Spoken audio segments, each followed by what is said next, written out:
Indian railways देश में सबसे ज़्यादा एम्प्लॉयमेंट देने वाली ऑर्गेनाइजेशंस में से एक है। न जाने कितने गवर्नमेंट एस्पिरेंट्स का सपना होता है इंडियन रेलवेज में जॉब पाना। आज की इस वीडियो में हम समझेंगे और जानेंगे कि इंडियन रेलवेज में कौन-कौन से पदों पर और किस प्रकार से नौकरी पाई जा सकती है। Welcome to जॉबनामा। हाल ही में रेलवे ने करीब 1,50,000 के आसपास एम्प्लॉयमेंट का प्रोसेस कंप्लीट किया है और अब ये प्रयास है कि एक साथ बंचिंग नहीं होके हर साल रेगुलरली वैकेंसी निकले। अभी अभी जो ये आप वीडियो देख के आ रहे हैं, ये हमारे पूर्व यूनियन गवर्नमेंट के रेलवे मिनिस्टर अश्विनी वैष्णव जी की है। उन्होंने कहा है कि पिछले कुछ सालों में रेलवे ने 1.5 लाख भर्तियां करी और 1.5 लाख एम्प्लॉयज रेलवे को प्रोवाइड करे। अब उनका मानना ये है कि ये पूरी जो रेलवे में रिक्रूटमेंट की प्रोसेस है, इसको चैनलाइज करने के लिए वो हर साल एक एनुअल कैलेंडर रिलीज करेंगे रेलवे रिक्रूटमेंट कंट्रोल बोर्ड की साइट पे, और उसके अकॉर्डिंग हर साल आपकी अलग अलग पोस्टों पे भर्तियां होगी। ये जो कैलेंडर आप देख रहे हैं ऑलरेडी रिलीज हो चुका है 2 फरवरी को। ये कैलेंडर इस एनुअल ईयर का है 2024 का, और हर महीने में निकलने वाली डिफरेंट डिफरेंट पोस्ट के नाम यहाँ पर दे दिए गए। तो अब आ जाते हैं मुद्दे की बात पे कि जितने भी गवर्नमेंट एस्पिरेंट्स हैं जो किसी ना किसी प्रकार की सरकारी नौकरी की तैयारी कर रहे हैं, उन सभी के लिए रेलवे का exam one of the most popular exam होता है। आज की इस वीडियो में हम यही जानेंगे कि ये रेलवे की जो भर्तियां हैं वो एक्चुअली होती कैसे हैं, इन्हें लेता कौन है, कितने प्रकार के अलग अलग पोस्ट है और इसको अप्लाई करने का तरीका क्या है। तो let's discuss railway recruitment board in brief. सबसे पहले बात करते हैं कि 1985 से पहले इसको रेलवे सर्विस कमीशन के नाम से जाना जाता था।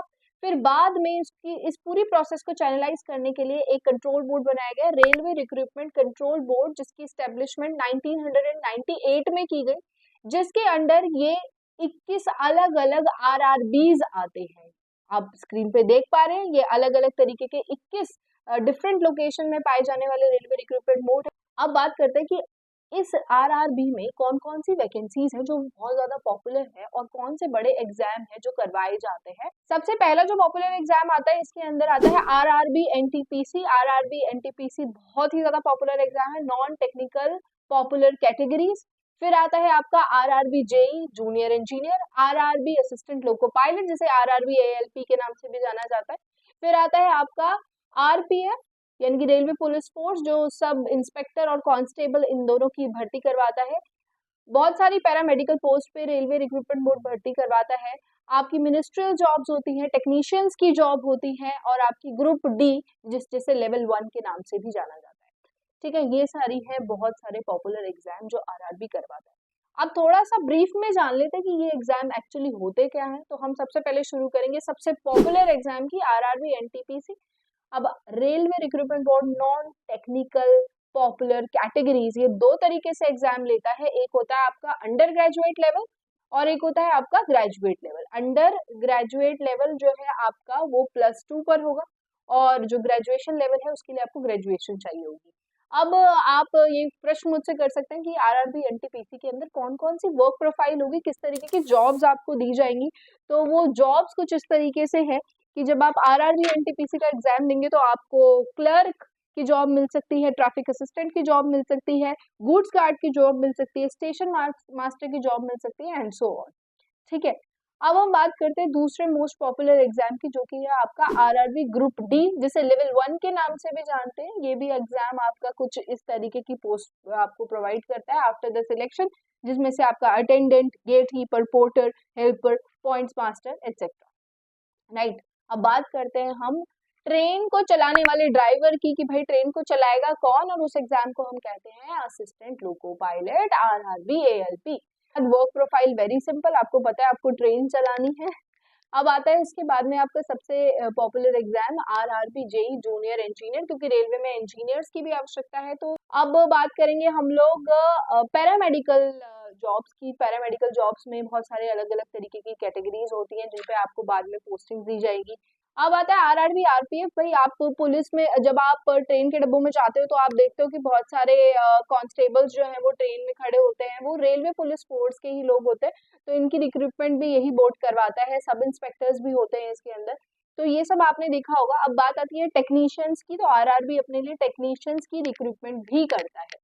ठीक है, इतनी अलग अलग तरीके की जॉब्स हैं यहाँ पे, अलग अलग तरीके के पॉपुलर एग्जाम्स जिनको अभी हमने ब्रीफ में डिस्कस किया।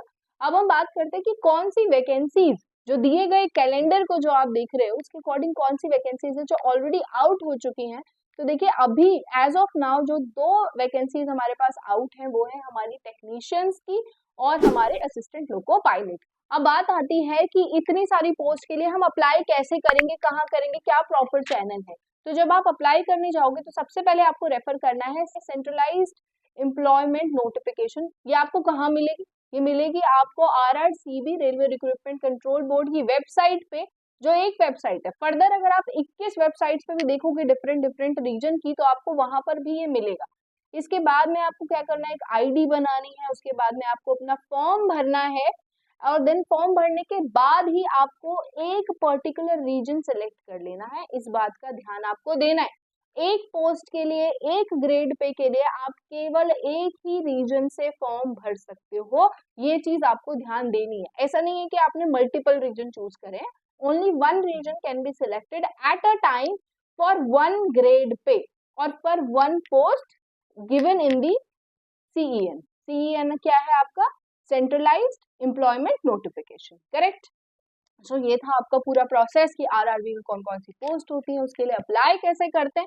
अब आने वाली वीडियोस में थोड़ा सा स्पेसिफिक बनाऊंगी एक एक पर्टिकुलर एग्जाम के लिए, जिसमें हम उनके एलिजिबिलिटी क्राइटेरिया को डिस्कस करेंगे, उनके लिए आपकी क्या क्या क्वालिफिकेशंस होनी चाहिए उसको डिस्कस करेंगे, उसके एग्जाम पैटर्न को हम डिस्कस करेंगे कि ये एग्जाम अगर आपको टारगेट करना है तो आप कैसे टारगेट कर सकते हो, कोचिंग लेना सही है या नहीं है, आपको ऑनलाइन पढ़ना सही है, या क्या क्या क्या सेफ स्कोर है इस पर्टिकुलर एग्जाम के लिए। तो ये सब जानकारी आपको मिलेगी जॉबनामा पे।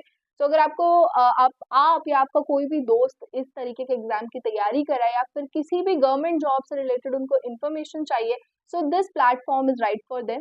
सो मैं मिलूंगी आपसे नेक्स्ट एपिसोड में। This was your host Ritika Sharma. Till then keep learning and keep preparing.